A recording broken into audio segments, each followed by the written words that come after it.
வணக்கம். உலக தமிழ்ச்சங்கம் மதுரையினுடைய 121வது தமிழ்கூடல் நிகழ்வு இது.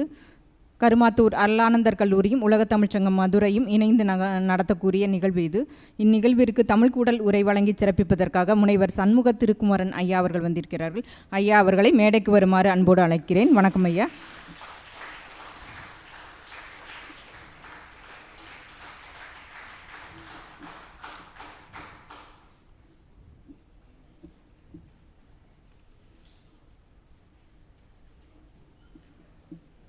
நிகழ்வின்றைய தொடக்கமாக தமிழ்த்தாய் வாழ்த்து.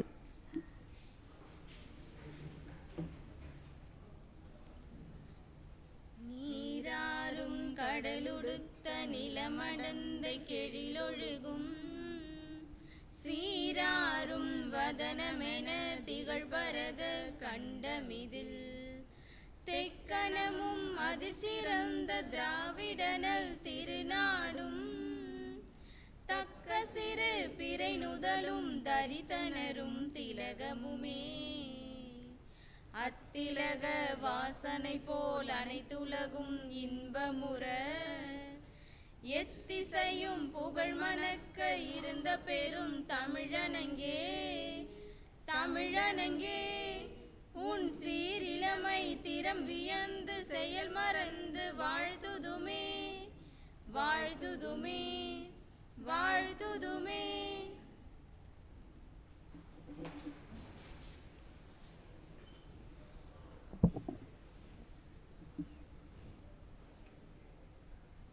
உலக தமிழ்ச்சங்கம் மதுரையினுடைய இந்த 121வது தமிழ்கூடல் நிகழ்விற்கு தலைமை தாங்கி சிறப்பிப்பதற்காக உலக தமிழ்ச்சங்கத்தினுடைய இயக்குனர் முனைவர் அவ்வை அருள் ஐயா அவர்கள் வந்து கொண்டிருக்கிறார்கள். ஐயா அவர்களையும் வருக வருக என வரவேற்று வணங்கியும் மகிழ்கிறேன். நிகழ்வில் தமிழ்கூடல் உரை நிகழ்த்தக்கூடிய முனைவர் சண்முக திருக்குமரன் ஐயா அவர்கள், டாக்டர் ராதாகிருஷ்ணன் விருதாளர், மதுரை இலக்கிய பேரவையினுடைய தலைவர் ஐயா அவர்களை வருக வருக என வரவேற்று மகிழ்கிறேன். வணக்கம் ஐயா.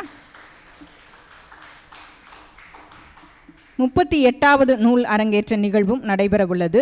இந்த நிகழ்வில் 4 நூல்கள் அரங்கேற்றம் செய்யப்பட உள்ளன. ஆழி உயிர்களின் தாய்மடி அப்படிங்கிற கடல் சூழலியல் ஆய்வு நூல். இந்த நூலிற்கு மதிப்புரை வழங்கி சிறப்பிக்க திரு ஆனா சாந்தாராம் ஐயா அவர்கள் வந்திருக்கிறார்கள். ஐயா அவர்களை வருக வருக என வரவேற்று மகிழ்கிறேன். ஏற்புரை வழங்கி சிறப்பிக்க பிரபாகரன் ஐயா அவர்கள் வந்திருக்கிறார்கள்.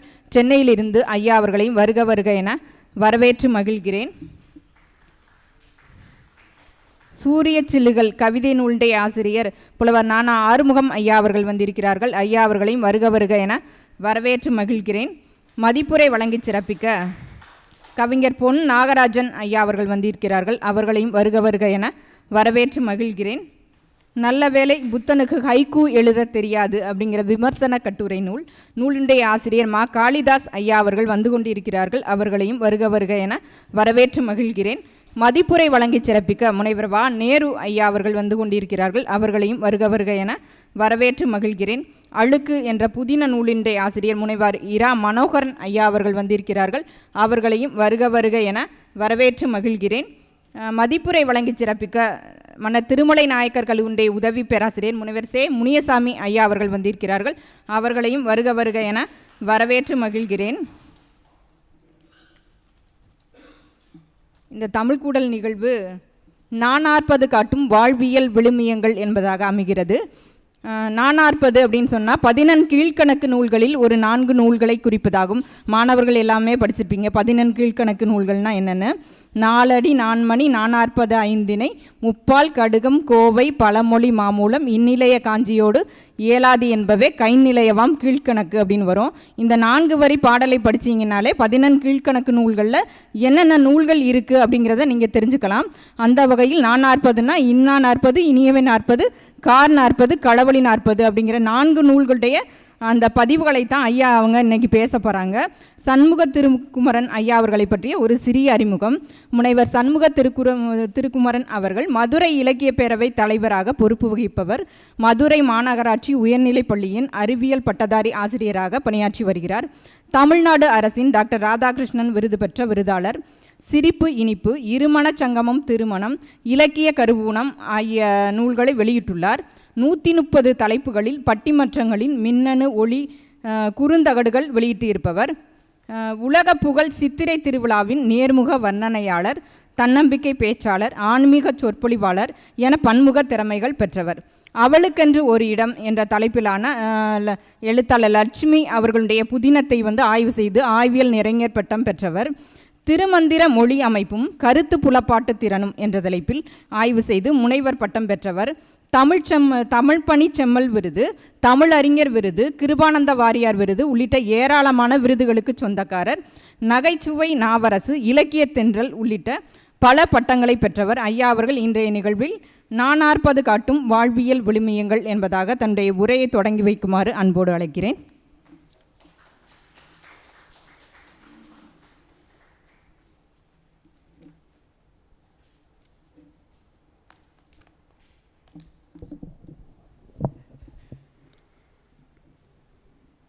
என்னை நன்றாக இறைவன் படைத்தனன், தன்னை நன்றாக தமிழ் செய்யுமாறே என்று இந்த மண்ணிலே அற்புதமான திருமந்திரத்தை வழங்கிய திருமூலரை வணங்கி, நல்லதோர் வீணை செய்து அதை நலங்கட புழுதியில் எறிவதுண்டோ, சொல்லடி சிவசக்தி என்னை சுடர்மிகும் அறிவுடன் படைத்து விட்டாய், வல்லமை தாராயோ இந்த மாநிலம் பயனுற வாழ்வதற்கு என்று முழங்கிய எட்டயபுரத்து முண்டாசு கவி பாரதியின் ஆசையோடு, தன்னலமற்ற 100 இளைஞர்களை என்னுடைய கையிலே தாருங்கள், இந்த தேசத்தின் தலையெழுத்தை நான் மாற்றி காண்பிக்கின்றேன் என்று வீர முழக்கம் விளங்கிய விவேகத்துறவி சுவாமி விவேகானந்தரின் வழிகாட்டுதலோடு பெருமைமிகு மதுரை எம்பதியிலே உலகத் தமிழ்ச்சங்கத்தின் சார்பாக அருளானந்தர் கலைக்கல்லூரியோடு இணைந்து தமிழ்கூடல் 121வது நிகழ்வை வெகு சிறப்பாக நடத்தி கொண்டிருக்கக்கூடிய அன்பு சார்ந்த பெருமக்களே, இந்த நிகழ்ச்சியிலே வெகு சிறப்பாக வரவேற்புரையாற்றியிருக்கக்கூடிய ஆய்வறிஞர், உலகத் தமிழ்ச்சங்கம் போற்றுதலுக்கும் பாராட்டுதலுக்கும் உரிய முனைவர் சோமசுந்தரி அவர்களே, அற்புதமான தலைமை பொறுப்பை ஏற்பதற்காக வந்திருக்கக்கூடிய உலகத் தமிழ்ச்சங்கத்தினுடைய இயக்குனர், போற்றுதலுக்கும் பாராட்டுதலுக்கும் உரிய தமிழ் வழி சித்தராக வலம் வந்து கொண்டிருக்கக்கூடிய அவ்வை ஐயா அருள் அவர்களே, இந்த நிகழ்ச்சியிலே 4 நூல்கள் அற்புதமாக இங்கே வெளியிடப்பட இருக்கிறது. அதிலே சூரிய சில்லுகள் என்கிற அற்புதமான இந்த நூலை, கவிதை நூலை இந்த மண்ணுக்கு வழங்கி இருக்கக்கூடிய எங்கள் நெஞ்சமெல்லாம் நிறைந்திருக்கிற நேசர் புலவர் நானா ஆறுமுகம் அவர்களே, இன்னும் பல நிகழ்வுகளிலே கலந்து கொண்டு ஒவ்வொரு நூலையும் வெளியிட்டு மதிப்புரை வழங்கியும் ஏற்புரை வழங்கவும் இருக்கக்கூடிய அருமைக்குரிய பெருமக்களே, நிகழ்ச்சியிலே நிறைவாக நன்றி உரையாற்ற இருக்கக்கூடிய முனைவர் ஜான்சிராணி அவர்களே, திரளாக அழைப்பை ஏற்று வருகின்றிருக்கக்கூடிய சான்றோர் பெருமக்களே, எப்போதும் போல மதுரையிலே ஒரு புகழ்பெற்ற கல்லூரி என்று சொன்னால் இந்த கல்லூரியிலே படிக்க வேண்டும் என்று பலர் கனவு கண்டிருக்கிறார்கள், பலருக்கு நினைவாயிருக்கிறது. அப்படி நிஜமாக மாற்றியிருக்கக்கூடிய அன்பார்ந்த மாணவ கண்மணிகளே, அருளானந்தர் கல்லூரி என்றால் அருளும் இருக்கும், ஆனந்தமும் இருக்கும்.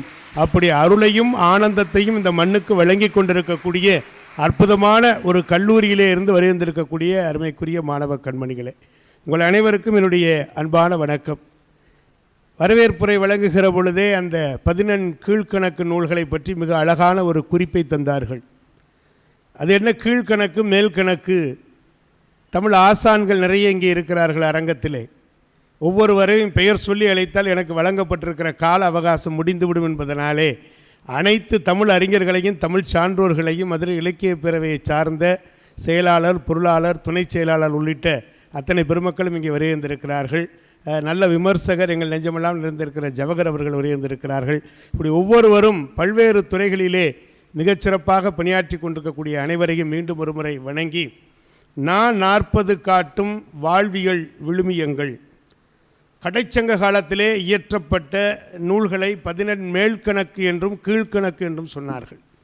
அது என்ன மேல்கணக்கு கீழ்கணக்கு என்ற அந்த ஒரு பிரிவினை? 18 என்கிற எண் நமக்கு புரிகிறது, 18 நூல்கள் என்பதை நாம் தெளிவாக தெரிந்து கொள்ளுகிறோம். ஆனால் மேல்கணக்கு என்றால் என்ன, கீழ்கணக்கு என்றால் என்ன என்று சொன்ன பொழுது அந்த வகைப்படுத்திய பெருமக்கள் அடி அளவிலே கூடுதலாக இருப்பது மேல்கணக்கு, அடி அளவிலே குறைவாக இருப்பது கீழ்கணக்கு என்று வகுத்திருக்கிறார்கள். அடி அளவிலே மாத்திரம்தான் குறைவு. ஆனால் அதே நேரத்தில் கருத்து செறிவு என்று வருகிற பொழுது மேல் கணக்குக்கு இணையாக கீழ்கணக்கு. ஏன்னா கீழ் அப்படின்னா நமக்கு கீழே அப்படின்னு தான் நினைக்கிறோம். ஆனால் தொடர் வண்டியில் போகிற பொழுது வயதானவர்கள் கேட்குறது என்ன, விருப்பத் தேர்வு லோயர் பெர்த் இருக்கான்னு தான் கேட்குறோம். அப்பர் பெர்த்து நம்ம கேட்குறது இல்லை. எப்பொழுதுமே இளைஞர்கள் தான் அப்பரில் இருக்கிறார்கள், வயதான நாங்கள் எல்லாம் லோயரில் தான் இருந்து கொண்டிருக்கிறோம். அப்பர் பெர்த்து தான் உயர்வை கொண்டு போக. அதனால தான் நாவுக்கரசர் பெருமானுக்கு அப்பர் பெருமான்னு சொன்னாங்க. அவர் சொன்ன கருத்துக்கள் எல்லாம் உயர்வான சிந்தனையை கொண்டதுனால அவர் அப்பர் பெருமான் என்று சொன்னார்கள். எனவே அந்த அளவிலே மேல் கணக்கு என்பதும் கீழ்கணக்கு என்பது அடி அளவிலே தான் மாறுதல் உண்டே ஒழிய மற்றபடி கருத்து செறிவு என்று வருகிற பொழுது மிகச்சிறப்பான கருத்து செறிவுகளையெல்லாம் உள்ளடக்கக்கூடிய அற்புதமான ஒரு நூலாக இருக்கிறது. வாழ்வியல் விழுமியம். வாழ்க்கைனா என்னங்க? கவியரசு கண்ணதாசனிடத்தில் கேட்ட பொழுது அழகாக சொன்னான், வாழ்க்கை என்றால் 1000 இருக்கும், வாசல் தோறும் வேதனை இருக்கும், வாடி நின்றால் ஓடுவதில்லை, எதையும் தாங்கும் இதயம் இருந்தால் இறுதி வரைக்கும் நிம்மதி இருக்கும். நாங்கள் இப்படி ஒரு பாட்டு சொன்னால் கை தட்டுனா கொஞ்சம் நல்லாயிருக்கும். ஆமாம், ஏன்னா கவியரசு கண்ணதாசன் உலக வாழ்க்கையிலே நான் செல்வங்களை விட அனுபவங்களை திரட்டியவன் என்று சொன்னவன். அப்படி அனுபவம் தான் இன்றைக்கு ஒரு மிகப்பெரிய ஒரு பாடசாலையாக நமக்கு இருக்கிறது. மாணவ கண்மணிகளுக்கு தமிழ் இலக்கியம் படிக்கிற மாணவர்கள் இன்றைக்கு குறைந்து கொண்டு வருகிற ஒரு சூழலிலே தமிழ் இலக்கியத்தினுடைய மேன்மையையும் உயர்வையும் எடுத்து காட்டுகிற விதமாகத்தான் தமிழ் கூடல் விழா வெகு சிறப்பாக நடைபெற்று கொண்டிருக்கிறது. அதில் 121வது தமிழ் கூடல் விழா. அதில் அற்புதமான ஒரு தலைப்பு, நான் 40 காட்டும் வாழ்வியல் விழுமியங்கள். விழுமியங்கள் அப்படின்னு பார்க்கிற பொழுது தனி மனித விழுமியங்கள் உண்டு, பண்பாட்டு விழுமியங்கள் உண்டு. விழுமியம்னா பயந்துடாதீங்க, நம்முடைய வாழ்க்கையில் நடக்கக்கூடிய ஒழுக்கம், பண்பாடு, நாகரிகம், மொழி ஞாயிறு தேவநேய பாவாணர் அழகாக சொல்வார். எது வாழ்க்கை, எப்படிப்பட்ட வாழ்க்கை? திருந்திய வாழ்க்கை, திருந்திய ஒழுக்கம் என்று சொல்லுவார். நாகரிகம் என்றால் திருந்திய வாழ்க்கை, பண்பாடு என்றால் திருந்திய ஒழுக்கம் என்று சொல்லுவார்.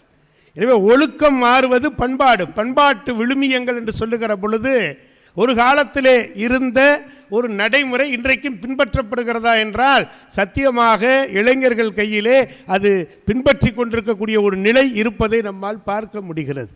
எனவே பண்பாடு பண்பாடு என்று நாம் சொல்லுகிறோமே, அது திருந்திய ஒழுக்கம் என்று சொன்னார். ஒழுக்கம் விழுப்பம் தரலான், ஒழுக்கம் உயிரினும் ஓம்பப்படும் என்று சொன்னான். உயிரை காட்டிலும் உன்னை பாதுகாப்பாக வச்சிருக்கணும்னா அது ஒழுக்கம் சொன்னான். அந்த ஒழுக்கம் தான் இன்றைக்கு பேணப்பட வேண்டும் என்று சொன்னான்.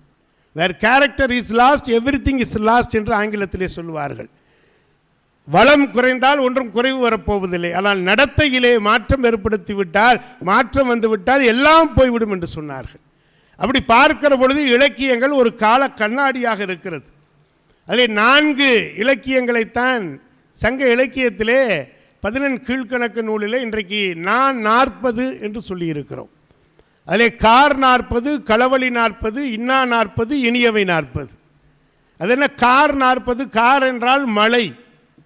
பொதுவாக தொல்காப்பியர் 5 திணைகளை வகுத்த பொழுது குறிஞ்சி, முல்லை, மருதம், நெய்தல், பாலை என்று 5ஐ வகுக்கிறான். அந்த 5 திணைகளிலே முல்லை நிலம் இருக்கிறது பாருங்கள், அது காடும் காடு சார்ந்த இடமும். அதை சொல்லுகிற பொழுது அங்கே இருக்கக்கூடிய உரிப்பொருள் என்பது வாழ்வியல் ஒழுகலாறு, ஒரு பண்பாடு. குறிஞ்சி என்றால் கூடலும் கூடல் நிமித்தமுமாம் என்று சொன்னார்கள். முல்லை என்றால் இருத்தலும் இருத்தல் நிமித்தமுமாம். ஆற்றி இருத்தல், தலைவன் வருகிற வரை தலைவி ஆற்றி இருக்க வேண்டும், பொறுமையாக இருக்கணும், வேற ஒன்றும் கிடையாது. காத்து இருத்தல் வேண்டும். இன்றைக்கி காத்திருப்பு என்பது ரொம்ப கொடுமையான ஒன்றா இருக்குது. 10 மணிக்கு ஒருத்தர் வர்றேன்னு சொல்லி நம்மளை காக்க வச்சார்னா 11 மணிக்கு வந்தால் நமக்கு வர்ற கோபம் முதல்ல என்ன கேட்போம்? அறிவு இருக்கான்னு கேட்போம். யாரையும் பார்த்து இனிமேல் தயவுசெய்து அறிவு இருக்கான்னு கேட்டுறாதீங்க. நான் வகுப்பில் மாணவர்களுக்கு பாடம் நடத்திட்டு இறைவாழ்த்து நடத்திட்டு கடவுள் உங்கள் முன்னால் வர்றாரு என்னடா கேட்பீங்கன்னு ஒருத்தன் சொன்னால், பள்ளிக்கூடத்துக்கு வந்துட்டு போகிறதுக்கு வசதியாக நல்ல இருசக்கர வாகனம் கேட்பேன் அப்படின்னா. இன்னொருத்தன் சொன்னால், அவன் கிடக்கிறான் சார் எப்போ பார்த்தாலும் இருசக்கர வாகனம். நான்லாம் என்ன தெரியுமா சார் கேட்பேன்? நான் என்னடா கேட்பேன்னு, எங்கள் அம்மா வீட்டில் உட்காந்து பார்க்குறதுக்கு நல்ல பெரிய திரையில் படம் பார்க்குற மாதிரி ஒரு பெரிய டிவி கேட்பேன் சார்னு சொன்னான். நான் சும்மா இருந்திருக்கணும். நான் மாணவர்களை பார்த்து சொன்னேன், கடவுள் எம்னால் வந்து என்ன தெரியுமாடா கேட்பேன், எனக்கு நல்ல அறிவை கொடுன்னு கேட்பேன்னு. 2 பையன் வந்துருச்சான். ஒருத்தன் சொன்னான், சர்தான் சார், யார் யாருக்கு எது இல்லையோ அதைத்தானே சார் கேட்க முடியும், அவனுக்கு இருசக்கர வாகனம் இல்லை, அவன் வீட்டில் டிவி இல்லை, உங்களுக்கு அறிவு இல்லைன்னா. அப்போ இருந்து யாரையும் பார்த்து அறிவு இருக்குதா மூளை இருக்குதான்னு நம்ம கேட்க முடியாது. அப்போ நமக்கு கோபம் வருகிறது. காத்து இருத்தல் என்பது ஒரு அற்புதமான ஒரு விஷயம். அது முல்லை நிலத்திற்கு கொண்டு வைத்திருக்கிறான். மருத நிலத்தை பொறுத்தவரை ஊடலும் ஊடல் நிமித்தமுமான்னு கொண்டு வந்து வச்சான். நெய்த நிலத்தை பொறுத்தவரை இரங்கலும் இரங்கல் நிமித்தமாம் என்று சொன்னான். பாலை நிலம் என்று ஒரு தனியாக ஒரு நிலம் இல்லை என்று சொன்னாலும் அந்த நிலத்திலே அவர்கள் சொல்லுகிற பொழுது பிரிவு என்று சொன்னார்கள், பிரிவு ஆற்றுதல் என்று சொன்னார்கள். அப்படி ஒவ்வொரு உரிப்பொருள், வாழ்க்கை உரிப்பொருள் என்பது வாழ்க்கை ஒழுகலாறுகளை சொல்லக்கூடிய ஒரு அற்புதமான விஷயம். அந்த வகையிலே கார் 40 இருத்தலும் இருத்தல் நிமித்தம் என்று சொல்லுகின்ற உரிப்பொருள். பொருளீட்டுவதற்காக கணவன் போகிறான். அன்றைய காலத்தில் பொருள் ஈட்ட வேண்டும். போய் ஒரு இடத்துல உட்காந்துக்கிட்டே இருந்தால் முடியாது. காஞ்சிபுரத்துக்கு போனால் காலாட்டிக்கிட்டே சாப்பிட்லாம்னு ஒரு பழமொழி உண்டு. நம்மால் ஒருத்தர் இங்கேருந்து கிளம்பி போனான் காஞ்சிபுரத்துக்கு. காஞ்சிபுரத்தில் போய் உட்காந்து அங்கங்கே இருக்க போட்டிருப்பாங்கல்ல தின்ன மாதிரி, அந்த இடத்துல உட்காந்து காலாட்டிக்கிட்டே இருந்தான். காலையில் காலாட்டினா சாப்பாடு வரல, மதியம் காலாட்டினா சாப்பாடு வரல, இரவும் ஆட்டிக்கிட்டு இருக்கான், வரல. ஒரு பெரியவர் வந்தார். என்ன காஞ்சிபுரம் போனால் காலாட்டிக்கிட்டே சாப்பிட்லாம்னா, இங்கே நான் காலையிலேருந்து காலாட்டிக்கிட்டு இருக்கிறேன், எனக்கு சாப்பாடு கிடைக்கலன்னு பலார்னு அரைஞ்சார். முட்டாப்பிளே, காஞ்சிபுரத்தில் தறி இருக்குடா, தறியில் போய் உன் காலை ஆட்டினா தாண்டா புடவை வரும், அதை வச்சு வியாபாரம் பார்க்கணும், உழைச்சா தாண்டா உனக்கு சோறு கிடைக்கும். காஞ்சிபுரம் போய் வெறுங்கால ஆட்டிக்கிட்டு இருந்தால் என்னடா கிடைக்கும்னு கேட்டார். அப்போ காஞ்சிபுரம் போய் காலாட்டினா தான் சாப்பாடு. அப்படி நம்முடைய வாழ்க்கையில் எவ்வளவோ ஒழுகலாறுகள் வருது. பொருளீட்ட வேண்டும் என்று சொன்னால் அந்த பொருளை தேடி போக வேண்டும் தலைவன். அவன் சொல்லுகிறான், மழைக்காலம் தொடங்குவதற்கு முன்பாக நான் வந்து விடுகிறேன் என்று சொல்லிவிட்டு கிளம்புகிறான். மழைக்காலம் தொடங்கிவிட்டது. தலைவி வருத்தப்படுகிறாள், மழைக்காலம் தொடங்கிவிட்டதே, இந்த மழைக்காலம் தொடங்கி இன்னும் தலைவன் வரவில்லையே என்று வருத்தப்படுகிற பொழுது அவளுக்கு ஆற்றுப்படுத்துகிற பணியை தோழி செய்கிறாள். சங்க இலக்கியத்தில் என்ன ஒரு பெரிய சிறப்பு அப்படின்னா, யார் பெயரையும் சொல்ல மாட்டாங்க, சுட்டி ஒருவர் பெயர் கொள்ளப்பெறா என்று சொல்வார்கள். தலைவன் தலைவி, பாங்கன் பாங்கி, தோழன் தோழி, இப்படி தான் போய்கிட்டு இருக்கும். இன்னாருக்கு இன்னாருன்னு கிடையாது. அப்படி தலைவன் தலைவி ஆற்றி இருக்கக்கூடிய ஒரு ஒழுகலாறுகளை சொல்லுகிற பொழுது அந்த தோழி தான் சொல்லுவா. என்ன சொல்லுவானா, என்ன இப்படி பேசுகிற, நீ இப்படி பேசலாமா, உன்னுடைய கணவன் யாருக்காக போயிருக்கிறான், உன்னுடைய வாழ்க்கை நலத்திற்காக, உன் குடும்ப நலத்திற்காகத்தான் அவன் பொருளீட்ட சென்றிருக்கிறான், என்னவோ தெரியவில்லை, வருகிற நேரம் குறைவாக இருக்கிறது, நிச்சயமாக அவன் வந்து விடுவான் என்று அவள் சொல்லுகின்ற அந்த தேற்றுதலைத்தான் கார் 40 பல இடங்களிலே நாம் பார்க்கிறோம். அந்த கார் 40 பாடல்களிலே தலைவன் வருவான், வருந்தாதே என தோழி தலைவிக்கு நம்பிக்கையை ஊட்டி ஆற்றுவிக்கிற பாடல்கள் மாத்திரம் 40 பாடல்களில் 21 பாடல்கள் வருகிறது. அப்போ அந்த காலத்தில் பாருங்களேன், அந்த ஒழுகலாறு, யாராவது ஒருத்தர் ஒரு கவலைப்படுகிற பொழுது கூட போய் தூபம் ஊற்றுறது வேலை இன்றைக்கி கிடையாது. இன்றைக்கெல்லாம் செய்கிற மாதிரி அன்றைக்கு கிடையாது. அன்றைக்கு அவளை ஆற்றுப்படுத்துகிறாள், அவளை நெறிப்படுத்துகிறாள், கவலைப்படாதம்மா வந்துடுவாங்க. இதைத்தான் சொல்லணும், நம்பிக்கை வரிகளை கொடுப்பவர்களாக. அதே போல தோழியினுடைய வருத்தம் கண்டு ஆற்றாமை தோண்டக்கூடியதாக அமைந்திருக்கிற 6 பாடல்களை நம்மால் காண முடிகிறது. தலைவன் தன் பாகனுக்கு கூறியதாக, பாகன்னா தேர்ப்பாகன், அந்த தேர்ப்பாகனுக்கு கூறியதாக 8 பாடல்களை நாம் காண முடிகிறது. அதோடு கூட தலைவன் தன் நெஞ்சிற்கு கூறியதாக 4 பாடலை காண முடிகிறது. ஊடல் கொள்ளக்கூடாது என தலைவி தோழியை வற்புறுத்தி கூறிய ஒரு பாடல் அற்புதமான பாடலாக கார் 40 இடம்பெறுகிறது. சிந்தித்து பார்க்கிறேன் இந்த பாடலை. தலைவன் வந்தவுடன் அவனோடு நான் ஊடல் கொள்ளுவேன், சண்டை போடுவேன். தலைவி சொல்லுகிறாள், ஆகா சண்டை போட்டால் அது ஒரு பெரிய பிரிவினை ஆயிருமே. இன்றைக்கெல்லாம் பார்த்தீங்கன்னா விவாகரத்து வழக்குகள் அதிகமாக நீதிமன்றத்தில் வந்து குவிஞ்சிக்கிட்டு இருக்கு. எத்தனை வருஷம் வாழ்ந்துட்டாங்க, பெருசாலாம் கிடையாது, 6 மாதம் 8 மாதம் 10 மாதம். எங்களுடைய வழக்கறிஞர் சொல்லுவார், என்னங்க இப்படி ஆயிட்டாங்க, ஒரு காலத்தில் விவாகரத்து என்பது கிடையாது, காதலர் இருவர் கருத்தொருமித்து ஆதரவு பட்டதே இல்வாழ்க்கை என்று சொன்னார்கள். ஆனால் இன்னைக்கு புரிஞ்சுக்கல, புரியாமல் விவாகரத்து நடக்கிறது. என்ன காரணம், ஆற்றுப்படுத்துவதற்கு ஆட்கள் இல்லை. தலைவன் வருவதற்கு தாமதமாயிருச்சு, நான் ஊடல் கொள்வேன், அவரோட சண்டை போடுவேன். சொன்ன உடனே தலைவியை பார்த்து அந்த தோழி சொல்லுகிறாளாம், ஊடல் கொள்வதனாலே யாருக்கு லாபம், யாருக்கு லாபம், அவர் விரைந்து வந்து கொண்டிருக்கிறார், விரைந்து வருகிற அவரோடு ஊடல் கொள்ளுகிற பொழுது உங்களுக்குள்ளே ஒரு நிரந்தர பிரிவு ஏற்பட்டு விடாதா? எனவே தயவு செய்து ஊடல் கொள்ளாதீர்கள். அப்படி ஊடல் கொண்டால் உனக்குத்தான் அந்த நோய் வந்து விடுகிறது, பசலை நோய் என்கிற ஒரு நோய் உனக்கு வந்துவிடும், ஒரு ஏக்க நிலை வந்துவிடும், அதை தவிர்த்து விடு என்று தோழி சொல்லுகிற அந்த ஒரு பாடல் ஒரு அற்புதமான பாடலாக கார் 40 காட்டப்படுகின்ற அந்த காட்சியை பார்க்கிறோம். அது மாத்திரமா, இன்னும் எத்தனையோ பாடல்களை எடுத்து சொல்லலாம். தலைவன் வருகிறான், தேரில் வருகிறான், வேகத்தை அப்படியே பார்க்கிறோம். அந்த வேகத்தை விட அவனுடைய மனம் ரொம்ப வேகமாக போகுதான்.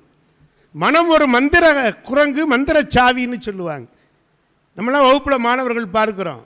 வகுப்பில் மாணவர்கள் உட்கார்ந்துருப்பான், ஃபிசிக்கலி ப்ரெசண்ட் ஆகியிருப்பான், ஆனால் மென்டலி அவன் வெளியே சுற்றிக்கிட்டு இருப்பான். எங்கே போவான், எப்படி வருவான்னு தெரியாது. எப்படி 1 மணிக்குள்ளே முடிச்சுருவாங்களா, முடிச்சுட்டா நம்ம கல்லூரிக்கு போயிடலாமா, இல்லை இன்றைக்கி இப்படியே வீட்டுக்கு போயிடலாமா, இப்படி பல சிந்தனைகள் நமக்குள்ளே ஓடிக்கொண்டிருக்கும். நாங்கள் வேடிக்கையாக மாணவர்களை பார்த்து சொல்வதுன்ட்டு, ஆள் தாண்டா அங்கே இருக்கிற, உன் மனசு வேறு எங்கேயோ போயிடுச்சு. ஆமாம் சார், என் மனசு என்கிட்டே இல்லை சார்பான். அவன் மனசு அவங்ககிட்ட எங்கடா போச்சு, அது எங்கேயோ போய்கிட்டு இருக்கு சார், விடுங்க சார், நீங்கள் பாடம் நடத்துங்க.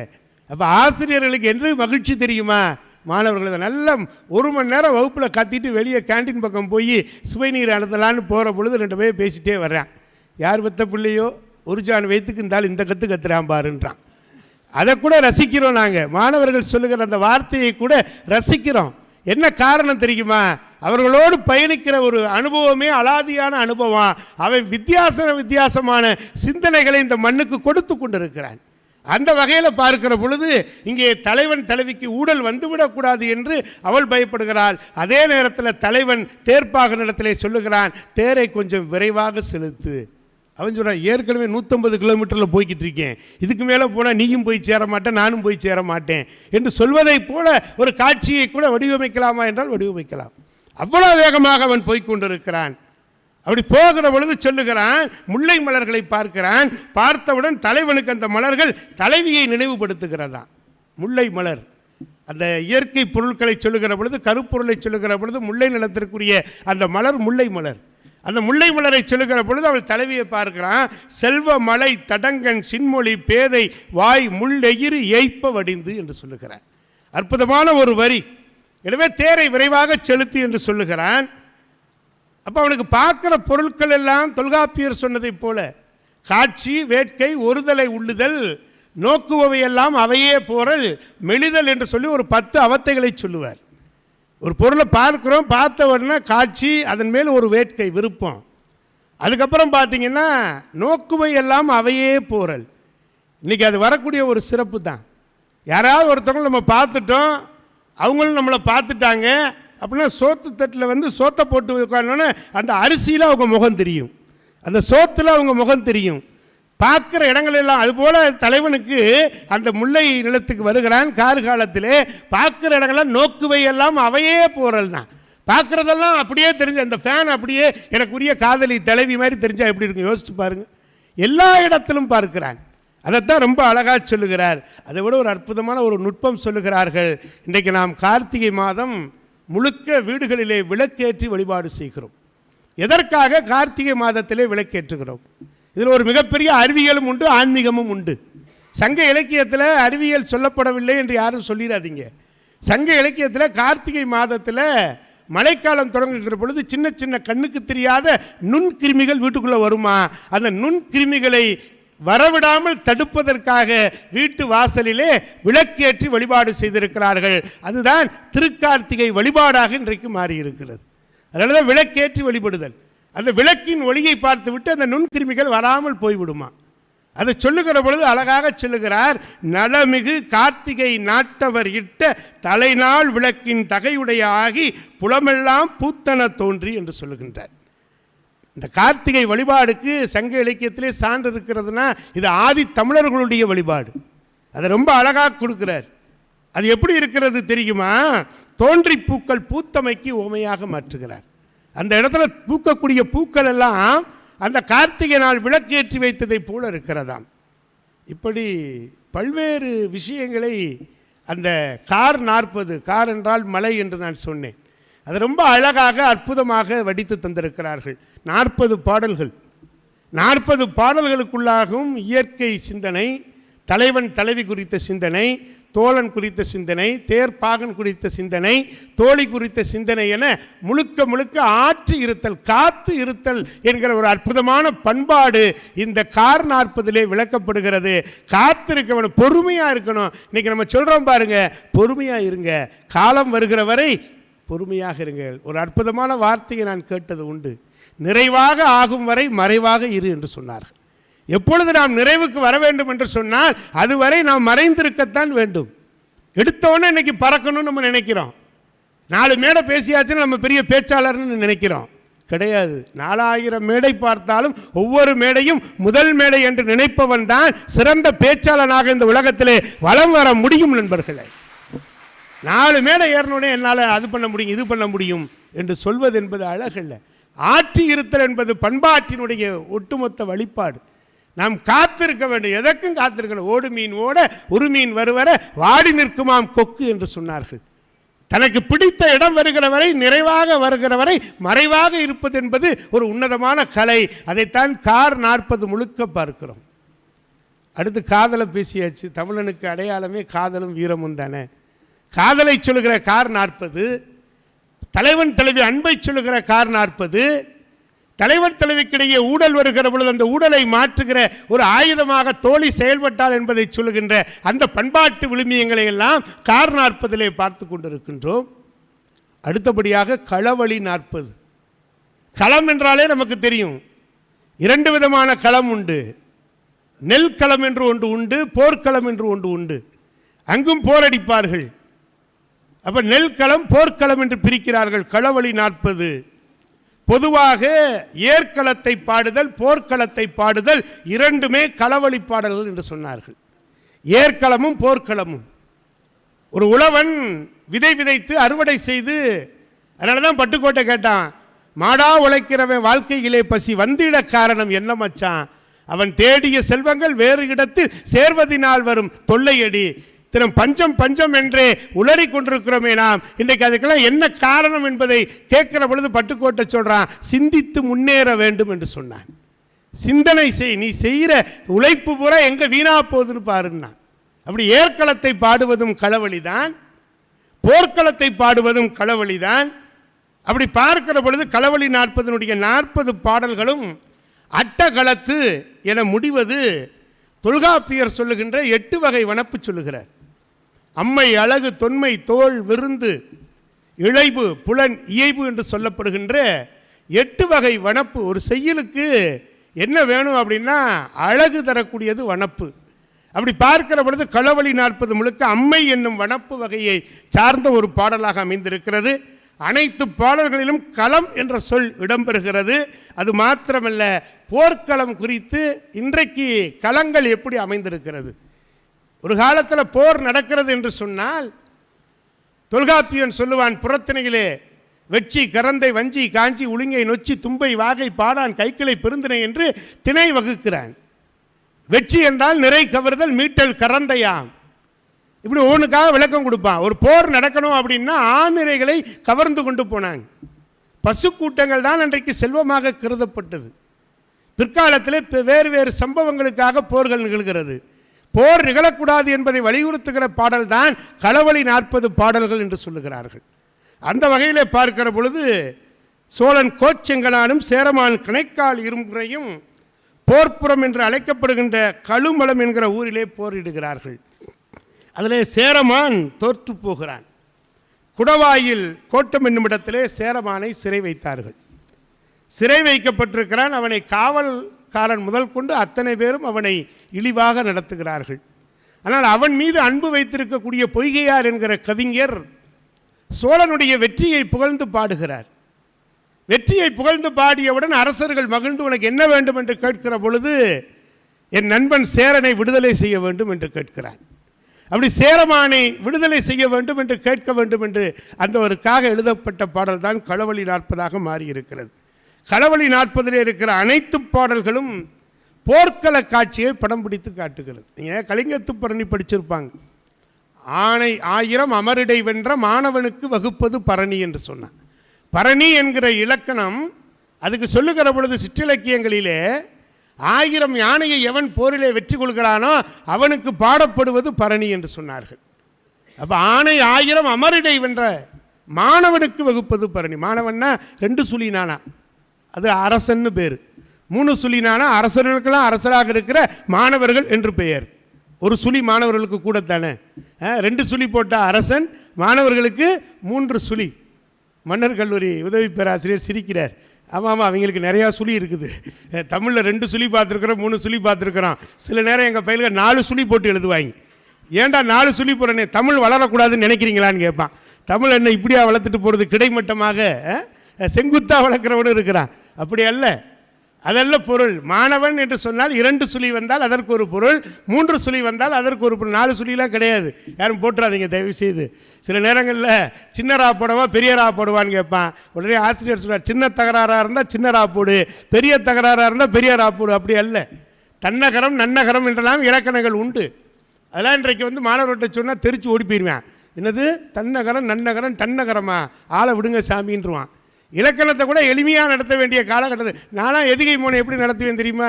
ரொம்ப எளிமையாக நடத்துவேன். ஒரு சினிமா பாட்டை வச்சு எதுகை மோனை இயைபு இளைவு நடத்திட்டு ஓடிடுவோம். அதுதான் அவனுக்கு புரியுது. சோனியா சோனியா சொக்க வைக்கும் சோனியா, இதில் சோ சோ சோ சோ இதாண்டா முதல் எழுத்து ஒன்றி வருகிறது மோனை, நல்லா புரியுது சார்பான். அடுத்து 2வது எழுத்து ஒன்றி வருவது எதுகை, 3வது யா யா யா என்று முடிகிறது. அதுதான் இயைபு. பாட்டுக்கு ரிதம் வேணும்டா, அந்த யா யா யான்னு முடியுது பற்றியா, அதாண்டா இயைபு என்று சொல்லிடுவோம். இப்போ நல்லா புரியுதுங்க யான்பான். நல்லது ஒரு வீணை செய்தேன் நலங்கட புழுதியில் எறிவதுண்டா, தெரியாது சார்ன்றான். இதுதான் இன்றைக்கு உலகமாக இருக்கிறது. அப்படி போர்க்கள காட்சியை சொல்லுகிற பொழுது வாள் ஏந்தி போரிடுகின்ற அந்த வீரனின் கையானது கேடயத்தோடு அறுபட்டு கீழே விழுகிறதான். அதை பார்த்தவொன்னே புலவன் எழுதுகிறான், நரிகள் தங்கள் வாயில் கவ்விக்கொண்டு அதை செல்லுகிறது. இந்த தோற்றம் எப்படி இருக்கிறது தெரியுமா? கண்ணாடியை காட்டுபவரை போல இருப்பதாக பொய்கையார் சொல்லுகிறார். அன்னைக்கு கண்ணாடி கண்டுபிடிச்சானா என்னன்னு தெரியல. ஆனால் கண்ணாடியை காட்டுவது போல என்ற ஒரு சொல் வருகிறது என்றால் அவர் பயன்படுத்துகிற சொல் இந்த கண் என்கின்ற இந்த ஆடி தான் சொல்லியிருக்கிறார். இதை நேரடியாக பார்ப்பதை போல சொல்லியிருக்கிறார். இப்போ நம்ம பார்க்குற கண்ணாடி இடது வலதா தெரியும், வலது இடதா தெரியும். அது பொய் கண்ணாடி. உண்மையான கண்ணாடி நம்மிடத்தில் இருக்கக்கூடிய இந்த கண் தான் உண்மையான ஆடி. இதுதான் பற்றுகிற பொறி என்பதை பொய்கையார் சொல்லுகிறார். தமிழ் நுணுக்கங்களை தெரிந்து கொள்ள வேண்டும். அதே போலதான் போர்க்களத்திலே யானை வெட்டுண்டு அந்த ரத்தம் போகிறது. அது ஒரு மங்கை சிவந்த போர்வையை போத்தி கொண்டு போன்றது போல இருக்கிறது, சிவந்த நிறத்தை பெற்றதை போல காட்சியளிக்கிறது என்று சொல்லுகின்றான். இந்த களவழி 40 கார்த்திகை வருகிறது, கார்த்திகை விளக்கு வருகிறது. என்ன ஒரு சிந்தனை பாருங்க. காதலை சொல்லுகிற பொழுது கார்த்திகை விளக்கு வருகிறது, வீட்டிலே ஏற்றப்படுகிறது வருகிறது. போர்க்களத்திலே வருகிறதா என்றால் அற்புதமாக சொல்லுகிறார். ஆளும் ஆளும் ஓடிப்போய் தாக்கி போரிட்டு ஆயுதங்களை வீசுவதால் ரத்தம் நிலத்திலே சொரிகிறதாம். இந்த காட்சி கார்த்திகை விழாவில் ஏற்றி வைக்கப்படுகின்ற விளக்குகளைப் போல காட்சியளிக்கிறது என்று சொல்லுகின்றார். அந்த ரத்தம் அப்படி விழுகிற சொட்டு அது கார்த்திகை விளக்கு எரிகின்றதை போல காட்சி அளிக்கிறது என்று சொல்வது பண்பாட்டு கூறுகளை ஒப்பிட்டு சொல்லுகின்ற ஒரு அற்புதத்தை இந்த இடத்திலே பார்க்கிறோம். போர்க்களத்தினுடைய சிறப்பு, நாள் படைகளினுடைய அந்த தன்மை, அந்த யானையினுடைய துதிக்கையிலிருந்து ஒழுகுகிற அந்த இரத்தமானது பவளம் போல காட்சியளி. இப்படி வர்ணனைகள் தாங்க அதிகம். களவழி 40 பார்த்தீங்கன்னா வர்ணனைகள் அதிகம். அதை சொல்லுகிற பொழுது 14வது பாடலிலே சொல்லுகிறார், கவளம் கொள் யானையின் கை துணிக்கப்பட்டு பவளம் சொரிதரு பை போல் திவள் ஒளிய ஒன் செங்குருதி உமிழும் புனல் நாடன் கொங்கரை அட்டகளத்து என்று முடிக்கிறார். அட்டகளத்து அட்டகளத்து என்று முடியும் நான் என்று சொன்னேன். அந்த வகையிலே பொய்கை ஆழ்வார் இந்த களவழி 40 சொல்லுகிற பொழுது அதை சொல்லுகிறார். அடுத்து சொல்லுகிறார், ஊனில் சுர பிறழ்வ போன்ற புடல் நாரன் நேராரை அட்டகளத்து தீவாய் குருதி இழிதலால் செந்தலை பூவளம் குன்றம் புயற்கேற்ற போன்றவே பவளம் சொரிதரு பைபோல் திவள் ஒளிய ஒன் செங்குருதி உமிழுகிறது என்று சொல்லுகின்றார். இப்படி அப்படியே காட்சி வர்ணனையாக இதை படுத்தணும்னு சொன்னோம்னா, களவழி 40 காட்டப்படுகின்ற போர்க்கள காட்சி என்பது மகாபாரதத்தில் திருதராஷ்டிரனுக்கு கண்ணு தெரியாது. அந்த காட்சியை பார்க்கணும்னு நினைத்த பொழுது அவன் உடனே இருக்கின்ற சஞ்சயன், அவன்தான் இந்த நாட்டிலே மகாபாரத கதை வழியாக பார்க்கிற பொழுது போர்க்களத்தில் நடந்த நிகழ்ச்சிகளை எல்லாம் அப்படியே வர்ணனை செய்த முதல் வர்ணனையாளர் யார் என்று சொன்னால் சஞ்சயன் என்று சொல்லுவார்கள். அவன் போர்க்களத்தில் நடந்த காட்சிகளை எல்லாம் அப்படியே வர்ணனை செய்ததனுடைய அந்த தாற்பயத்தை தான் இன்றைக்கு எடுத்துக்கொண்டு IPL மேட்சாக இருந்தாலும் சரி, உலகத்தில் எந்த மூலையில் எது நடந்தாலும் சரி, அதை நேர்முகமாக நமக்கு கொண்டு வந்து தருகிறார்கள் என்று சொன்னால் இந்த காட்சி மகாபாரதத்தில் இடம்பெற்றதைப் போல இங்கே பொய்கை ஆழ்வார் களவழி 40 இந்த காட்சியை அப்படியே முன்பாக இலக்கியத்தின் வழியாக அதை அப்படியே கொண்டு வந்து தருகிறார் என்பதை பார்க்கிற பொழுது அந்த பொய்கையாருக்கு ஒரு கைத்தட்டிடலாம் இல்லையா? போர்க்கள காட்சிகளை அப்படியே கொண்டு வந்து தருகிறார். அதைத்தான் களவழி 40 நாம் பார்க்க முடிகிறது. இல்லற வாழ்க்கையிலே கணவன் மனைவி இணைந்து வாழுகின்ற அற்புதமான அந்த வாழ்க்கை நெறியை கார் 40 சொன்னால் போர்க்களத்திலே எப்படி நடந்து கொள்ள வேண்டும் என்பதை களவழி 40 சொல்லுகிறது. முடிக்கிற பொழுது முத்தாய்ப்பாக சொல்லுகிறார், இந்த நாட்டிலே போர் இல்லாமல் இருந்தால் உலகம் சமப்படும், உலகம் சமநிலை எய்தும் என்கிற கருத்தையும் அற்புதமாக வழிவகுக்கிறார். இல்லறத்திலே சண்டை சச்சரவு வராமல் இருப்பதற்கு தோழி தேவைப்படுகிறாள், அறவுரை தேவைப்படுகிறது. அதை போல போர்க்களத்திலே போர் நிகழாமல் இருப்பதற்காக ஒருவருக்கொருவர் அடுதலும் தொலைதலும் போக வேண்டும் என்பதுதான் இந்த கவிஞனுடைய எண்ணமாக இருந்திருக்கிறது. எனவே போர்க்கள கொடுமைகளை நமக்கு சொல்வதைப் போல இந்த களவழி 40 பாடல்களை அற்புதமாக அமைத்திருக்கிறார். 2 நூல் பார்த்துருக்கிறோம், ஏதோ நுனிப்புள் மேய்ஞ்சிருக்கிறோம், அவ்வளவுதான். மூன்றாவதாக இனியவை 40. அது என்ன இனியவை 40? பூதஞ்சேந்தனார் அழகாக கொடுக்கிறார். இனியவை 40 ஒரு பாட்டுக்கு அப்போ 4 நல்ல செய்தி வருமானு கேட்டால், அப்படி பார்க்குற பொழுது ஆய்வு செய்த பொழுது 4 இனிய செய்கைகளை கூறக்கூடிய பாடல்கள் 4 பாட்டு தான். 1, 3, 4, 5 இந்த 4 பாடலை தவிர மீதமுள்ள பாடல்கள் அனைத்துமே 3 இனிமையான சொற்களை கொண்டு 3 இனிமை கருத்துக்களை சொல்லக்கூடியதாக இருக்கிறது. அது மாத்திரமல்ல, இந்த பாடல்கள் ஒரு பாடல் பகருடை வெண்பாவை சார்ந்ததாக இருக்கிறது, மற்ற பாடல்கள் இன்னிசை வெண்பாவிலே அற்புதமாக வழங்கப்பட்டிருக்கிற ஒரு பாடல். வெண்பாவிற்குரிய இலக்கணம் நமக்கு தெரியும். அப்படி வெண்பாவினுடைய இலக்கணங்களை எல்லாம் பெற்று சொல்லுகிற பொழுது அழகாக சொன்னார், பிச்சை எடுத்தாவது கற்பது இனிது. பிச்சை எடுத்தாவது படிக்கணும். அப்படி கற்ற கல்வி நல்ல சபையில் உதவுவது மிக மிக இனிது. படித்தா மாத்திரம் போதாது, இனருழ்த்தும் நாரா மலரணையர் கற்றது உணர விரித்துரையாதார்னு சொன்னார். படிக்கிறோம் எல்லாருமே, அதை கற்றவர் கூடியிருக்கிற சபையிலே விரித்துணர தெரிய வேண்டும், விரித்து சொல்ல தெரிய வேண்டும். அது இனிது. முத்தையொக்கும் மகளிரது வாய்ச்சொல் இனிது. பெண்கள் பேசினா முத்து போல பேசுவாங்களாம். இன்றைக்கி பேசவே வேண்டாம், நம்ம கையெடுத்து கும்பிட்றோம். அதுபோல் பெரியோர்களை துணையாக கொள்ளுதல் இனிது. பெரியவர்களை துணையாக கொள்ளுதல் இனிது. அழகாக சொல்லுகிறார், பிச்சை புக்காகினும் கற்றல் மிக இனிது. நற்சாலையில் கை கொடுத்தல் சாலவும் முன் இனிது. முத்தோர் முறுவலார் சொல் இனிது. ஆங்கினிதே தெற்றவும் மேலையார் சோர்வு. அழகாக சொல்லுகிறார். அடுத்த பாடலை பார்க்கிறேன், ஆச்சரியமாக இருக்கிறது. சொன்ன வேலைகளை மாற்றமில்லாமல் செய்யும் வேலைக்காரர்களை கொண்டிருப்பது இனிது. நமக்கு வேலையால் எப்படி அமையணும்? வேலை பார்க்குறதுல 2 வகை இருக்குது. பார்த்து வேலை செய்கிறது ஒரு வகை உண்டு, பார்த்த உடனே வேலை செய்கிறது ஒரு வகை உண்டு. முதலாளி கார் வருதுன்னா உடனே இருக்கிறவனெல்லாம் வேலை பார்க்குற மாதிரி இங்கிட்டு ஓடுவேன் அங்கிட்டு ஓடுவேன். இது முதலாளியை பார்த்த உடனே வேலை செய்கிறது. இந்த மாதிரி ஆட்கள் தான் நிறைய இருக்கிறான். அவன் மாட்டுக்கு வேலை செய்வான் பாருங்க, அவன் தான் பார்த்து வேலை செய்கிறவன். முதலாளியை பார்த்தவுடன் வேலை செய்கிறவன் ஒருத்தர் இருக்கிறான். அழகாக சொல்கிறாரு, சொன்ன வேலைகளை மாற்றமில்லாமல் செய்கின்ற வேலைக்காரர் கிடைப்பது இனிது. குற்றங்களில் ஈடுபடாமல் கற்றல் இனிது. ரொம்ப முக்கியம், குற்றங்களில் ஈடுபடக்கூடாது. ஏரினையும் உழவு மாடுகளையும் சொந்தமாக வைத்திருப்பவன் விவசாயம் செய்வது இனிது. வாடகைக்கு எடுத்தானே விளங்குமா? அதனால தான் சொன்னேன், ஆரம்பத்திலே சொல்லிட்டோம். நம்ம அழகான பாடல்களில் சொல்லுவோம், மணப்பாறை மாடு கட்டி மாயவரை ஏறு பூட்டி வயக்காடை உழுது போடு செல்லக்கண்ணு, பசும் தலையை போட்டு பாடுபடு செல்லக்கண்ணு, ஆத்தூர் கிச்சடிச்சமா. அந்த பாட்டு அப்படியே போகும். ஒரு உழவனுடைய வாழ்க்கையில் நடக்கக்கூடிய, சொந்தமாக ஏர் வச்சு உழணும், வாடகைக்கு வாங்கி உழக்கூடாது. அப்போ அவன் சாப்பிட்டு போயிடுவான். அது அழகாக இனியவை 40 சொல்கிறார். சொந்தமாக ஏர் வைத்திருக்கணும், சொந்தமாக வச்சுருக்கணும். ஒரு காட்டில் நெல் காடு, நெல் விளைஞ்சிருக்குது. நெல் விளைஞ்சிருக்கு, அந்த உழவன் வர்றான், பார்க்குறான், நல்லா விளைஞ்சிருச்சு, எப்படியா அறுத்துப்படணும்னு முடிவு பண்ணுறான். அங்கே உள்ளுக்குள்ளே ஒரு புறா கூடு கட்டியிருக்குது அந்த வயலுக்குள்ளே.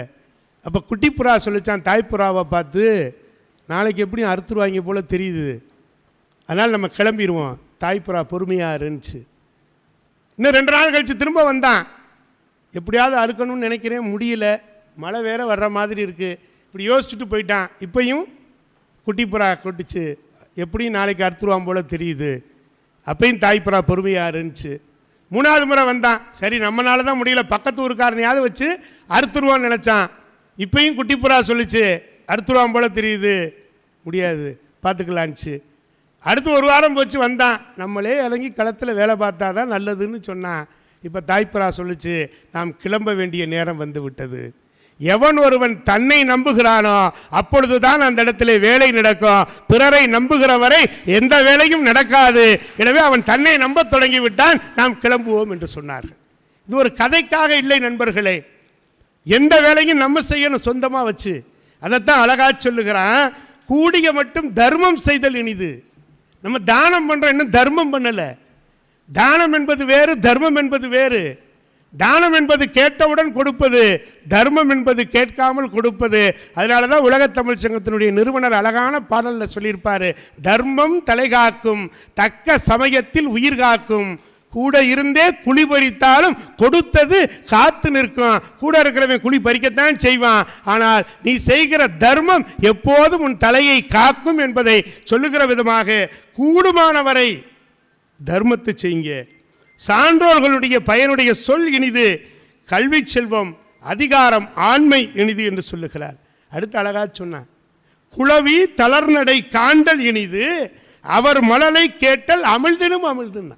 சின்ன குழந்தை, அதைத்தான் வள்ளுவன் அழகா சொன்னான், குழல் இனிது யாழ் இனிது என்பர் தம்மக்கள் மழலை சொல் கேளாதவர்னா. குழந்தைங்க பேசுறதை கேட்கணும். அன்றைக்கி ஒரு வீட்டுக்கு போயிருந்தேன், ஒரு 5 வயசு பிள்ளை வந்தான், அச்சப்புச்சா பச்சா அப்படின்னா. எனக்கு ஒன்றும் புரியல. அவங்க அம்மா சொன்னாங்க, அது ஒன்றும் இல்லை, அடுத்த புதன்கிழமை அவனுக்கு பரிச்சையா அப்படின்னாங்க. அவன் மழலை மொழி பேசுகிறான், அச்சப்புச்சா பச்சான்றான். அவனுக்கு என்ன, அவனுக்கு தெரிஞ்ச மொழி அதுதான். அடுத்த புதன்கிழமை பரிச்சைங்கிறத அழகா சொல்லுகிறான். இப்படி சின்னஞ்சிறு குழந்தைகளின் தள்ளாடும் நடையை காண்பது இனிது, அவர் பேசுகிற மொழியை கேட்பது இனிது. அப்போ இனிது இனிது இனிது என்று சொல்லுகிற பொழுது அந்த குழந்தைகள் பேசுகிற மொழியை கேட்கணும். அழகா கேட்பான். என் பேரன்ட்ட ராத்திரி ஒரு 10 நிமிஷம் பேசலைன்னா அவனும் தூங்க மாட்டான், நானும் தூங்க மாட்டேன். என் பேரன் அழகாக பேசுவான். ராத்திரியில் அவனுக்கு ஒரு கதை சொல்லணும், சங்க இலக்கிய கதையை சொல்லணும்னா, தாத்தா இந்த கதையெல்லாம் நடந்துச்சான்னு கேட்குறான். 5 வயசு. இல்லைடா, இப்படி தாண்டா ஊருக்குள்ளே நாங்கள் சொல்லிக்கிட்டு திரியினோம், இதெல்லாம் நடந்திருக்கணும், அவன் நடந்துச்சான்னு கேட்குறான், கேள்வி கேட்குறான். இன்றைக்கி இருக்கிற பிள்ளைகள், கற்றார் முன் கல்வி உரைத்தல் மிக இனிதே, மிக்காரை சேர்தல் மிகமான முன் இனிதே, எழுத்துணையாயினும் இரவாது தான் ஈதல் எத்துணையும் ஆற்ற இனிதுன்னர். கற்றறிந்தவர் முன் தான் கற்ற கல்வியை சொல்வது மிகவும் இனியது. அறிவால் மேம்பட்ட கல்வியாளரை சேர்ந்து பொருந்தி இருப்பது மிக பெருமையோடு முற்றிலும் இனியது. இன்றைக்கி அப்படி தான் அருளானந்தர் மாணவர்கள் அமர்ந்திருக்கிறாங்க. அழகான கல்வி பயின்ற அந்த தமிழ் சான்றோர்களோடு கூடியிருப்பது இனிது. அடுத்து சொல்லுகிறார், பிறரிடம் யாசிக்காமல் பிறருக்கு தானம் கொடுத்தல் இனிதுன்னார். அடுத்தவற்றை போய் கையேந்தி நிற்காத. அழகா புறநானூற்று பாடல் சொல்லுகிறது, ஈ என்று இரத்தல் இத இழிந்தன் அதனெதிர், ஈயேன் என்றால் அதனினும் இழிந்தன்று, கொல்லென கொடுத்தல் உயர்ந்தன்று, கொல்லேன் என்றால் அதனினும் உயர்ந்தன்றுன்னு சொன்னான்.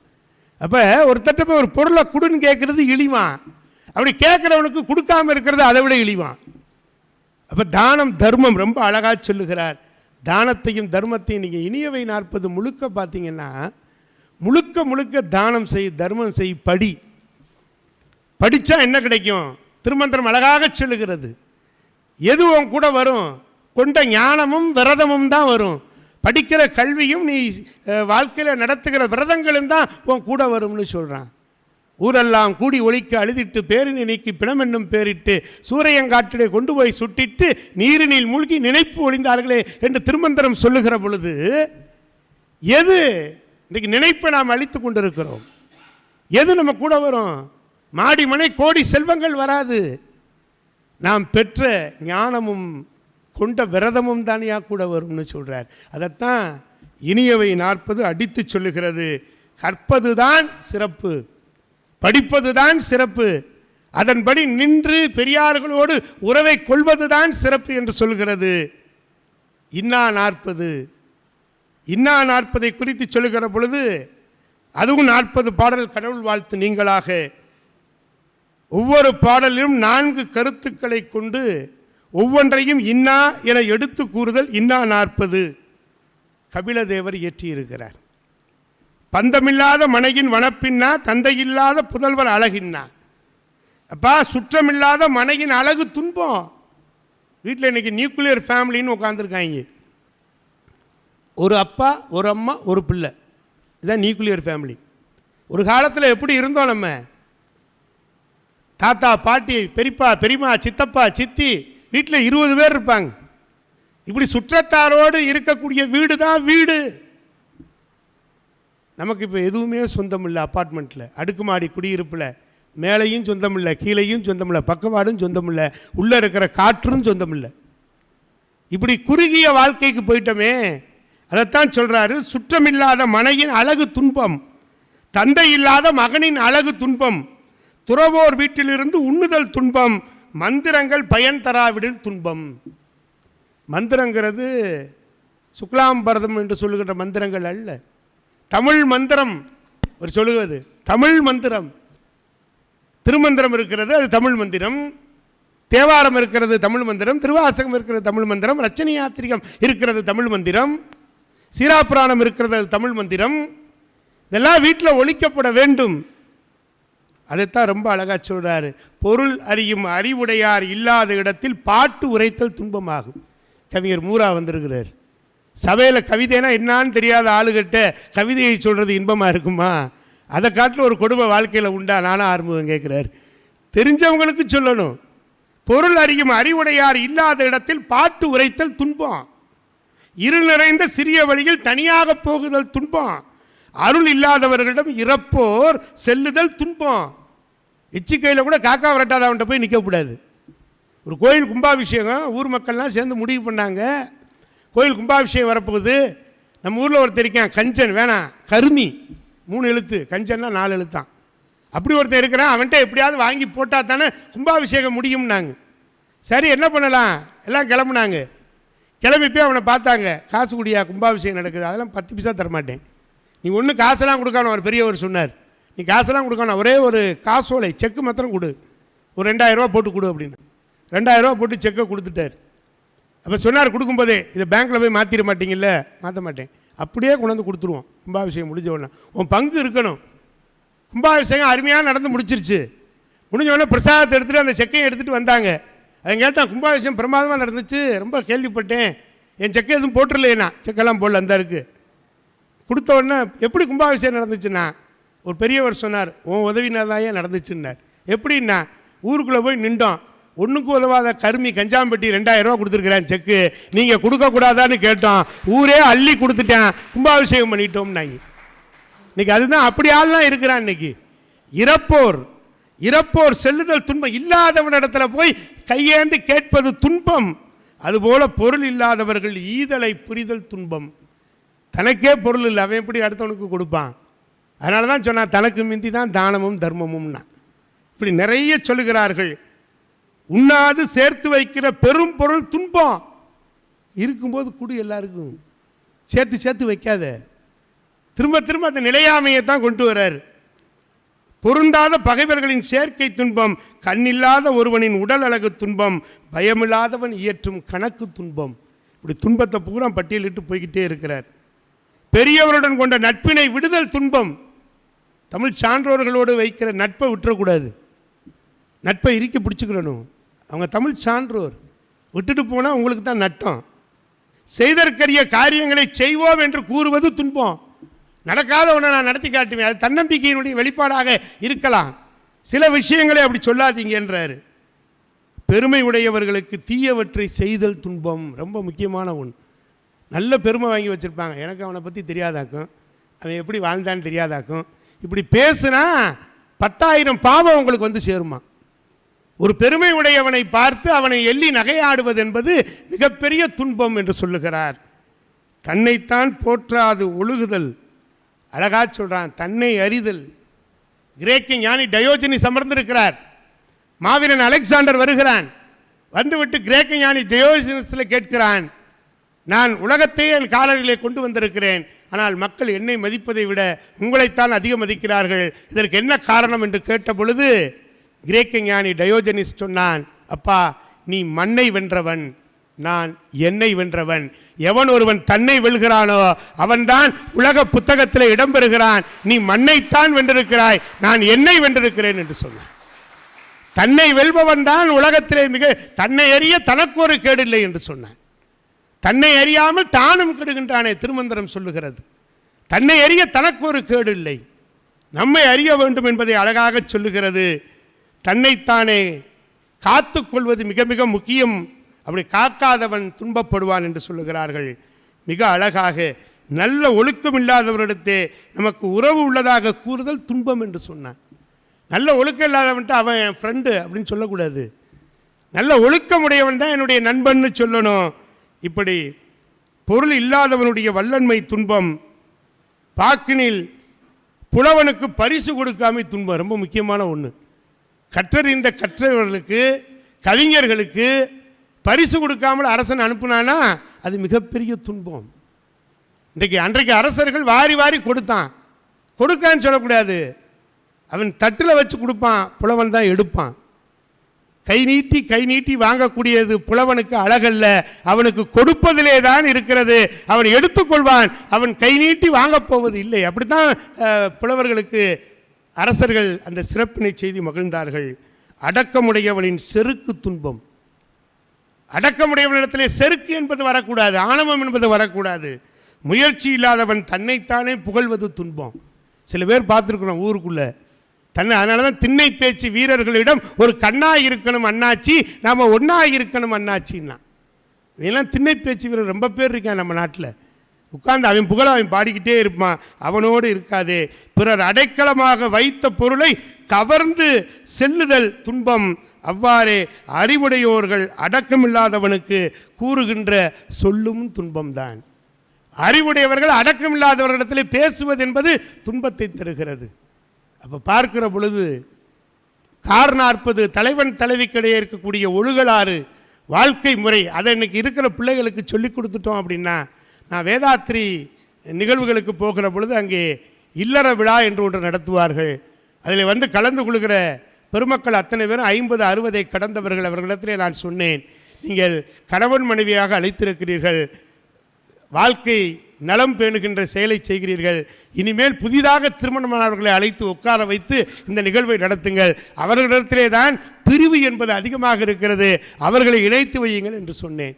அப்படி ஒரு நூல் கார் 40 தலைவன் தலைவி சிறு சிறு பிணக்குகளுக்கெல்லாம் அங்கே சந்து செய்விக்கின்ற முறையை தோழி நிகழ்த்தி அந்த அற்புதமான அதை சொல்லுவது கார் 40.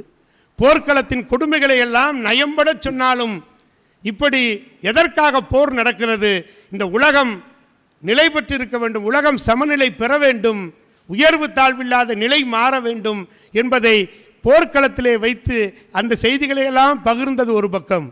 இதற்கு ஊடாக நம்முடைய வழிபாட்டு முறைகளையும் கார் 40 களவழி 40 கார்த்திகை நாள் விளக்கை சொல்லுகிற பொழுது அது ஒரு மாதிரியாக சொன்னாலும் வீரத்திலும் கூட அது விளக்காக தெரிகிறது என்று சொன்ன ஒரு பாங்கு. அடுத்து இனியவை இதெல்லாம் என்று சொல்லி எதையெல்லாம் சொல்லுகிறார்கள்? அறம் செய்ய வேண்டும், அறம் அறம் அறம், அதுதான் நிலைத்த இன்பத்தை தரப்போகிறது என்று சொல்லுகிற அளவிலே தான தர்மங்கள் கல்வி இதனுடைய மேன்மையை எல்லாம் இனியவை 40 சொன்னது. அதையே அப்படியே தோசையை பிரட்டி போடுவது போல இதையெல்லாம் இல்லை என்றால் இதெல்லாம் நடக்கும் என்று சொன்னது இன்னா 40. இப்படி 4 40 160 பாடல்களையும் ஒரு 45 நிமிடத்திற்குள் அடக்குவது என்பது இயலாத காரியம். இருந்தாலும் ஏதோ நுனிப்புள் மேய்ந்ததைப் போல இவ்வளோ பெரிய கடலை ஒரு பூனை நக்கி குடிப்பதைப் போல இந்த 160 பாடல்களை லேசாக ஆங்காங்கே தொட்டு சென்றிருக்கிறேன். இது விட்டு சென்ற பாடல்கள் நிறைய உண்டு. இனி அடுத்து வருகிற அறிஞர்கள் மாணவர்கள் இந்த விட்டு சென்ற கருத்துக்களை எல்லாம் எடுத்து இதே மன்றத்திலே பேசினால் அதுதான் இனிமை, அதுதான் இந்த நிகழ்வு நடத்துவதனுடைய பொருளாக இருக்க முடியும் என்பதனாலே இனி வருகிற தலைமுறைக்கு நிறைய விஷயங்களை இந்த நான் 40 விட்டு சென்றிருக்கிறது. அதையெல்லாம் எடுத்து கை கொண்டால் உங்கள் வாழ்க்கை உங்கள் வசமாகும். எனவே நல்ல இலக்கியங்களை கற்க உங்களுக்கு சிறப்பான தன்மையை தரும். நல்ல இலக்கியங்கள் நம்முடைய கால கண்ணாடிகளாக திகழ்ந்து கொண்டிருக்கிறது. சங்க இலக்கியங்கள் அப்படித்தான் வாழ்க்கை மலர்வதை குறித்திருக்கிறது.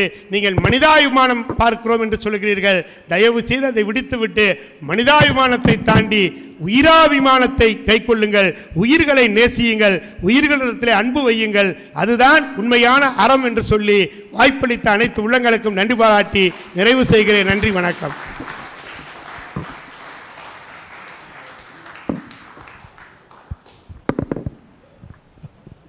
ஐயா, நானாற்பது காட்டும் வாழ்வியல் விழுமியங்கள் என்ற தலைப்பில் அந்த 4 நூல்களை பற்றியும் மிக அருமையான பதிவில் செய்தார்கள். ஐயா அவர்களுடைய உரைகள் மீதான வினாக்கள் இருந்தால் மாணவ கண்மணிகள் கேட்கலாம்.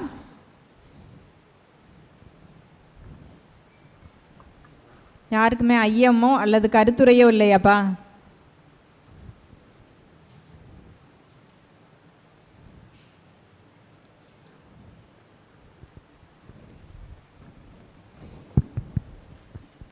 தமிழறிஞர்கள்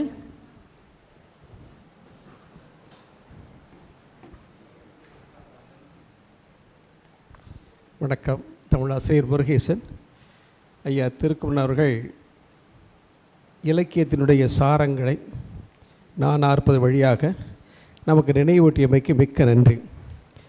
குறிப்பாக இந்த 40க்குள் அடக்க வேண்டும் என்று சொல்ல இல்லையா, 8 வயதுக்குள் அடக்க சொல்லக்கூடிய விஷயங்கள் கேள்விப்பட்டிருக்கிறோம். அதுபோல் இந்த 40 என்கின்ற ஒரு எண்ணிக்கையை கொண்டு அந்த 40க்குள் சகலவிதமான வாழ்க்கை தத்துவங்களையும் வாழ்க்கைக்கான பாடங்களையும் வருங்கால சந்ததியினருக்கு இட்டுச் செல்கின்ற அந்த இலக்கிய பாங்கை பாராட்டி பேசிய ஐயா அவருக்கு நன்றி. குறிப்பாக உழவுக்கு வந்தாங்க. நான் ஒரு சிறு விவசாயி. அவர் சொன்ன விவசாயம் சொந்தமாக மாடு வச்சுருந்தோம், சொந்தமாக ஆள் வச்சுருந்தோம், வேலைக்கு இருந்தோம். எது கட்டுப்படி ஆகலைங்க. ஆனால் இன்னும் விவசாயம் பார்த்துட்ருக்குறோம். தொழில்நுட்பம் ஒரு பக்கம் இருந்தாலும் இந்த வளர்ச்சிக்கான களத்தை ஏற்கனவே சொல்லியிருக்கிறார் என்பதுதான் நம்முடைய கணக்கு. விஞ்ஞானம் தெரிய வேண்டும், மெய்ஞானம் அறிய வேண்டும் என்று சொன்னார்கள் அல்லவா? அதே போலவே இந்த நாடும் வளர வேண்டும், மக்களும் வளர வேண்டும். வாழ்த்துக்கள் ஐயா அவருக்கு நன்றி.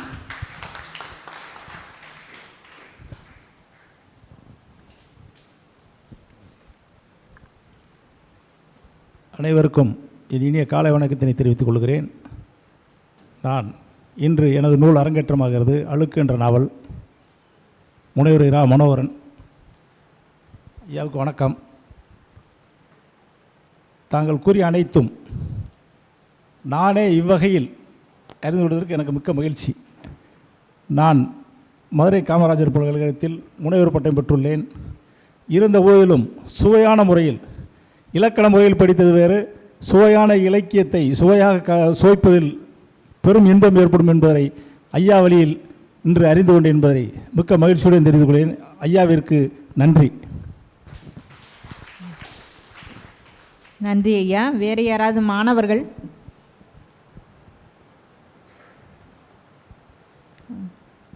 இந்த நிகழ்வினால் உங்களுக்கு என்ன கிடைத்தது, என்ன பயன் கிடைத்தது என்பதை கூட பகிரலாம். ஏன்னா மாணவர்கள் தான் நிறைய வினாக்கள் கேட்கணும். அதுக்காகத்தான் நாங்கள் இந்த மாதிரி நிகழ்வுகளை தொடர்ந்து நடத்திக்கிட்டு இருக்கோம். மாணவிகள்,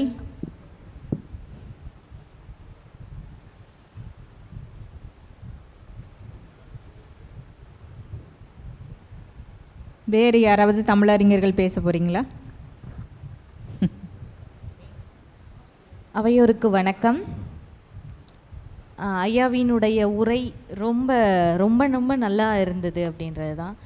மனித நேயத்தை அற இலக்கியங்கள் விளக்கிக்கிட்டே இருக்குது. மனித நேயத்தை தாண்டி உயிர் நேயத்தை நேசியுங்கள் அப்படின்னு சொன்ன அந்த கருத்து தான் எங்களுக்கு சேர்ந்துருக்கு. ஸோ நாங்கள் எல்லோரும் நிச்சயம் அற இலக்கியங்கள் சொன்னது அப்படின்றத தாண்டி ஐயா சொன்ன கருத்தை எங்கள் மாணவர்கள் உள்வாங்கி இருக்கிறாங்க. நிச்சயம் உயிர் நேயத்தை கடைபிடிப்போம். நன்றி.